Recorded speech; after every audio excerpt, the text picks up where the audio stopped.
میں نے کوئی چیز ضائع نہیں کی, میں نے تو اپنے رسول کا دین بچا لیا ہے, کوئی شے ضائع نہیں ہوئی. عدل جب تک, میں پھر کہوں گا, اس عدل کے نقصان میں ہر آدمی برابر کا شریک ہے.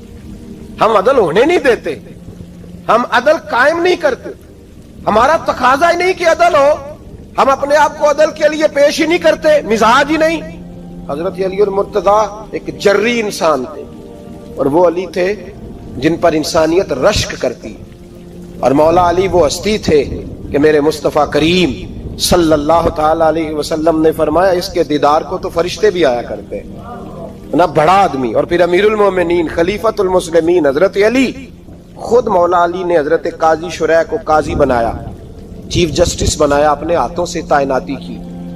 حضرت مولا علی رضی اللہ تعالیٰ عنہ کی زرہ گم ہو گئی, کافی دیر گزر گئی تو ایک یہودی کے پاس وہ زرہ آپ کو نظر آئی. حضرت علی نے ڈائریکٹ اس سے چھین نہیں لی, حالانکہ امیر المومنین تھے. ہمارے ہاں ڈنڈا بھی بڑا چلتا ہے نا, جو طاقتور ہوتا ہے وہ تو تھانے جاتا ہی نہیں, اس کو ضرورت نہیں, اس نے تو بندے رکھے ہوئے ہیں, اس کو تو پتہ ہے کام کیسے لینا ہے. لیکن حضرت علی نے آئینی رستہ اختیار کیا, قانونی رستہ. قاضی صاحب کی عدالت میں مقدمہ کیا کہ فلاں یہودی کے پاس میری زرہ ہے اور وہ چوری ہو گئی تھی, گر گئی تھی, گم گئی تھی, مجھے دلائی جائے. قاضی صاحب نے بلا لیا یہودی کو, امیر المومنین بھی کٹہرے میں.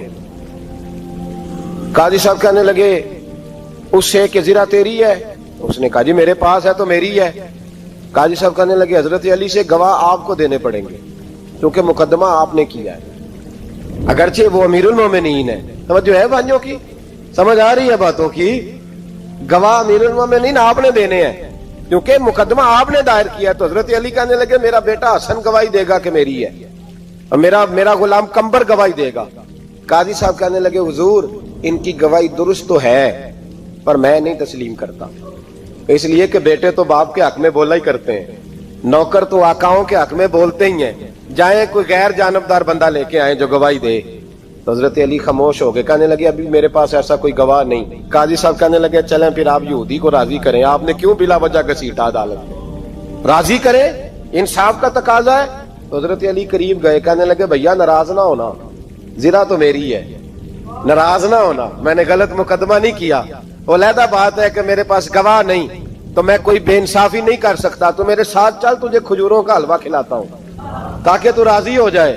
وہ یہودی کہنے لگا میں نے قاضی صاحب کا انصاف دیکھا اور جناب علی کا انصاف کے لیے کھڑا ہونے دیکھا تو میں مولا علی کے قدموں میں بیٹھ گیا. میں نے کہا علی جب تیری یہ شان ہے تو محمد عربی کا کیا مقام ہوگا. میں نے کلمہ پڑھنا شروع کر دیا. دیکھیں نا تقاضا پورا کیا ہے حضرت علی نے.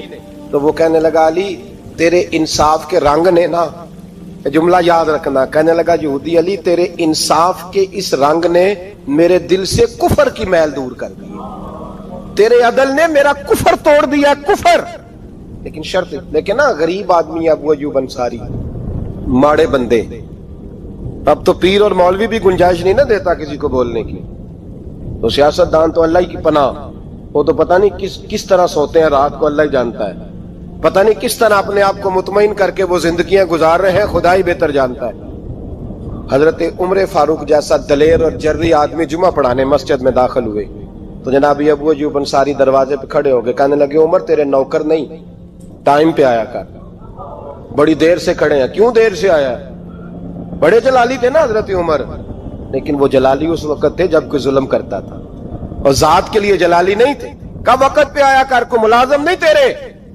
تو سیدنا فاروق اعظم منبر پہ چڑھے اور فرمانے لگے اللہ ابو ایوب انصاری کا بھلا کرے, جب تک اس طرح کے لوگ موجود ہیں کوئی بادشاہ بگڑے گا نہیں, اللہ اس کا بھلا کرے, اس نے میری توجہ صحیح. اور پھر عمر رو پڑے, رو کے فرمانے لگے مسلمانوں معاف کر دو, غلطی کوئی نہیں, میرے پاس کرتا ایک ہی ہے, اور عبداللہ کی ماں نے وہ دھو کے خشک ہونے کو ڈال دیا تھا, غریب ہوں, کرتا دوسرا کوئی نہیں, تو وہ ذرا نا خشک ہونے میں آ کے دیکھ لو ابھی بھی گیلا ہے, مجھے معاف کر دو, میری غلطی نہیں ہے. صحابہ درد کے ساتھ رونے لگے اور کہنے لگے اللہ اس طرح کے حکمران ہمیشہ عطا کرتا رہتا. میرے بھائی تو انصاف کا رنگ تو دے, ان تقاضوں کو سمجھنا. یہاں کسی کی جرت ہے بول سکے, طاقت ہے کسی کی, لیکن انہوں نے اپنے آپ کو پیش کیا